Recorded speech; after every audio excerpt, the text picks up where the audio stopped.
3 marker अच्छे लिखे हैं आपने। जहाँ मुझे कमी लगी वो मैं आपको थोड़ा बता देती हूँ। वाकाटक वंश लिखा आपने, बढ़िया लिखा, नंबर भी 2.5 मिले हैं। लेकिन अगर आपको वहाँ 3 नंबर चाहिए तो आपको क्या करना पड़ेगा, थोड़ा सा आप ये मैप ड्रॉ कर दे इस तरह से, और इनका साम्राज्य कहाँ विस्तारित था उस साम्राज्य पे आप थोड़ा सिंबल बना दे। ज़्यादा समय नहीं लगता इस मैप को, दक्षिण भारत का मैप है तो सीधा ये किया, ये बन गया, ये इतना सा करना है बस। क्योंकि जब वंश के बारे में पूछा जाता है और हम वहाँ उसका वंश का साम्राज्य इस तरह अगर मैप में दर्शा दें तो काफ़ी अच्छा रहता है। फिर सेकंड लिखा विंध्य शक्ति। तो आप ना मतलब आंसर अच्छे लिखते हैं, कंटेंट भी आपके पास अच्छा है, पर आप क्या करते हैं कि पूरा सेंटेंस पूरी लाइन लिखते हैं। तो आप ये कर सकते हैं कि 3 मार्कर में पूरी लाइन लिखने की बजाय आप थोड़ा सा शॉर्ट में चलें। जैसे कि विंध्य शक्ति लिखा आपने, यह वाकाटक वंश का संस्थापक था, तो आप सीधा यहाँ पर लिखिए कि वाकाटक वंश का संस्थापक। आप वहाँ पर यह और था जैसे शब्दों को हटा दे, बस ये पॉइंट बना के लिखिए वाकाटक वंश का संस्थापक। सेकंड पॉइंट आप लिखें कि अजंता अभिलेख में इन्हें द्विज की संज्ञा दी गई है। थर्ड पॉइंट आप लिख दें कि दक्षिण भारत में इन्होंने अपना साम्राज्य विस्तारित किया। बस। गुप्त साम्राज्य आपने लिखा, आपने जो लिखा बहुत अच्छा लिखा, पर जैसे कि मुझे लगता है इसमें थोड़ा और परिवर्तन किया जा सकता है। जैसे पहला पॉइंट आपका होना चाहिए संस्थापक श्रीगुप्त, या ऐसे लिखे कि स्थापना श्रीगुप्त द्वारा की गई।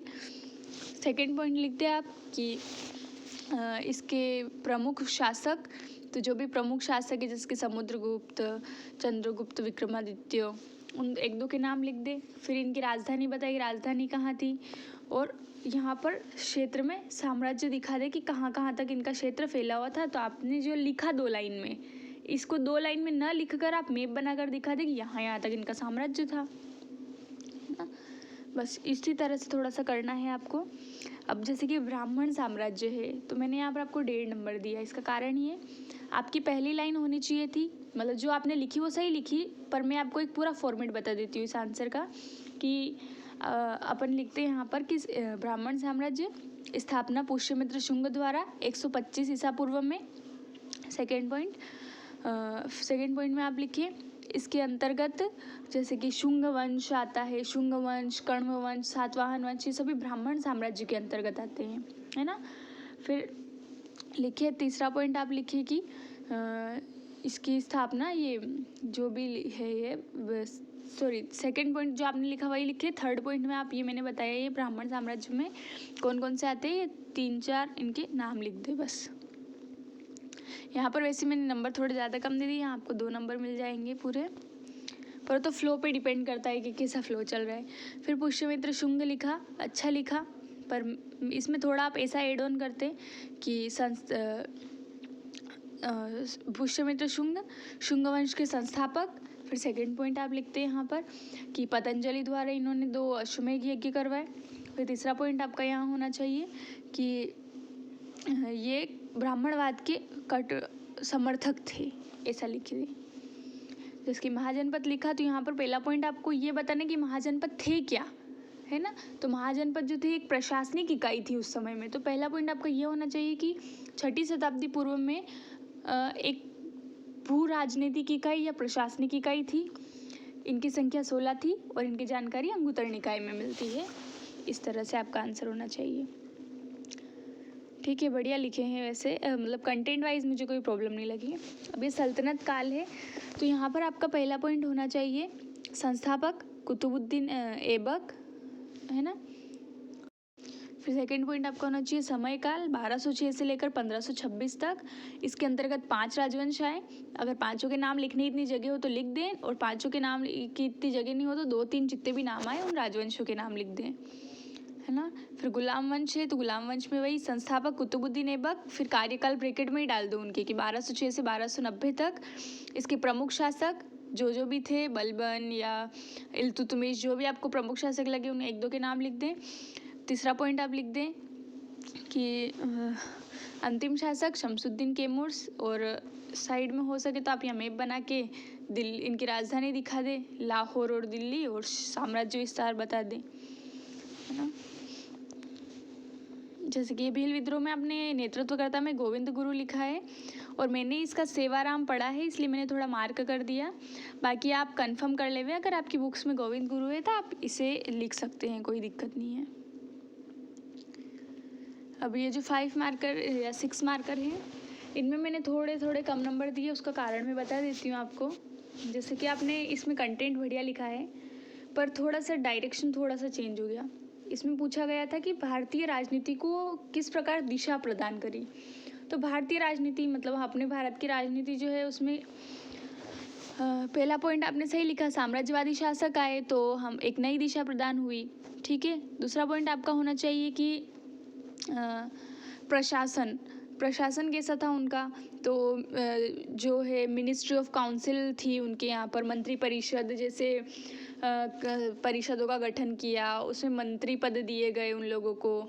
तो और यही मंत्री परिषद अभी वर्तमान राजनीति में भी, भारतीय राजनीति में प्रचलित है। तो सेकंड पॉइंट आपका मंत्री परिषद से संबंधित होना चाहिए। फिर थर्ड पॉइंट आपका होना चाहिए कि अखिल भारतीय साम्राज्य, और सेना वाला जो है सबसे लास्ट में आना चाहिए। उसके बाद आपको 2 लाइन में निष्कर्ष भी देना है, तो थोड़ा आपको पेज सेटअप यहाँ पर मेंटेन करके चलना होगा। उसके अलावा सिंधु घाटी सभ्यता का पतन, बढ़िया लिखा है आपने जो लिखा वो, पर इसमें मतलब थोड़ा सा कंटेंट थोड़ा और कमी लगी, मतलब सारे अच्छे से कारण अपन नहीं बता पाए, पर जो भी 4 लिखे वो बढ़िया है, कोई दिक्कत नहीं है, ठीक लिखा है आंसर। पुष्यमित्र शुंग की धार्मिक नीति, तो ये पूरा आपने पैराग्राफ पैटर्न में लिख दिया है, थोड़ा कोशिश करें इसमें भी आप पॉइंट बनाएं। जैसे कि ये आपने इंट्रोडक्शन दे दिया, फिर आप यहाँ पर लिखें कि कट्टर ब्राह्मणवाद के समर्थक, फिर लिखे कि इनसे पहले जो भी क्षत्रिय राजवंश थे तो इन्होंने थोड़ा सा ब्राह्मणवाद को स्थान दिया, और इस तरह से। फिर सेकंड पॉइंट लिखेगी इन्होंने यज्ञ करवाए, यज्ञ के अंदर लिखेगी इन्होंने 2 अश्वमेध यज्ञ करवाए पतंजलि से।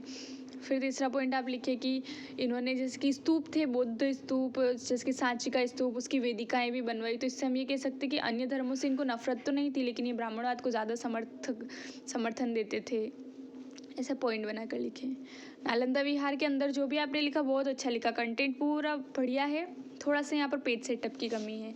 पेज सेटअप आप कैसे मैनेज करेंगे, 3 लाइन में आपने जो है इंट्रोडक्शन दिया, जैसे कि नालंदा विहार उस समय का अंतर्राष्ट्रीय विश्वविद्यालय जो वर्तमान में भी प्रसिद्धि रखता है, इस तरह से आप इंट्रोडक्शन देके फिर पहला पॉइंट बताएं स्थिति लिखे आप वर्तमान बिहार, और मैप बना सके तो बिल्कुल बना देवें।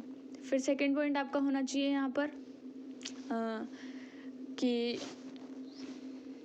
स्थापना में आप लिखे यहाँ पर जी कुमार पाल, जिसने भी इनकी स्थापना करी वो, है ना। फिर आप यहाँ पर लिखिए प्रमुख शिक्षक, जैसे कि आचार्य शीलभद्र जैसे शिक्षक, प्रमुख विद्यार्थी जैसे कि हेनसांग, इत सिंह जैसे लोग यहाँ पर विद्यार्थी रहे, अंतर्राष्ट्रीय प्रसिद्धि के पूरे विश्व से यहाँ पर लोग पढ़ने के लिए आते थे। फिर 5वां पॉइंट आप लिखिए कि इसका विनाश किसने किया, तो बख्तियार खिलजी ने विनाश किया। और लास्ट में निष्कर्ष में आप लिखिए कि ये वर्तमान में यूनेस्को विश्व विरासत सूची में शामिल है, और इस तरह से आप निष्कर्ष दे दे। तो कंटेंट आपने बढ़िया लिखा है पूरा, बस थोड़ी सी पेज फॉर्मेट या पेज सेटअप की कमी आ रही है आपके आंसर में, बस बाकी कोई प्रॉब्लम नहीं है। जिसके हर्ष है, यहाँ पर भी कंटेंट आपने बहुत बढ़िया दिया, पेज सेटअप की कमी थी। अब पेज सेटअप आप कैसे देते, पहला पॉइंट लिखते लेखक के रूप में, फिर इनकी जो कविताएं या किताबें हैं उनके नाम लिखते। सेकंड पॉइंट आप बनाते यहाँ पर कि विद्वानों के संरक्षक के रूप में, तो बाण भट्ट, मयूर जैसे विद्वानों को इन्होंने संरक्षण दिया। फिर तीसरा पॉइंट होना था आपका यहाँ पर कि धार्मिक या धर्मों के संरक्षक के रूप में, तो फिर आप यहाँ पर लिखते कि इन्होंने बुद्ध धर्म की वो जो भी थे उनको आयोजित किया, सम्मेलनों को आयोजित किया, और इस तरह से। फिर आप यहाँ पर चौथा पॉइंट लिखते कि एक प्रशासक के रूप में, तो इन्होंने बहुत सारे युद्ध जीते, जैसे कि वो नर्मदा नदी के किनारे जो युद्ध हुआ था वो लिखना आपको। फिर आप निष्कर्ष देवें। तो ये आपका पेज फॉर्मेट होना चाहिए, है ना। पॉइंट लिखे उसको मेंशन करें, पॉइंट लिखे मेंशन करें, बस इसी चीज़ की कमी है आपके 5 मार्कर में सब में, आप तो इसी चीज़ को आप अप्लाई करें, बाकी कंटेंट वाइज ज़्यादा प्रॉब्लम नहीं है। स्थायी बंदोबस्त में जो मेन स्थायी चीज़ें थी वो आपने नहीं लिखी, जैसे कि जो कर था वो 10, 10, 11 हिस्सा ये ब्रिटिशर्स को देते थे, 1/11 पार्ट जमींदार खुद रखते थे।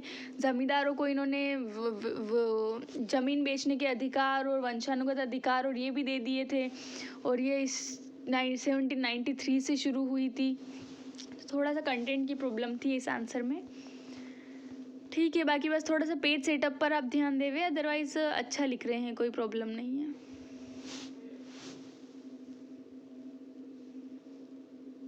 और थोड़ा सा शब्द जो लाइन आप लिख रहे हैं 3 मार्कर में, उसको थोड़ा सा शॉर्ट करने की कोशिश करें।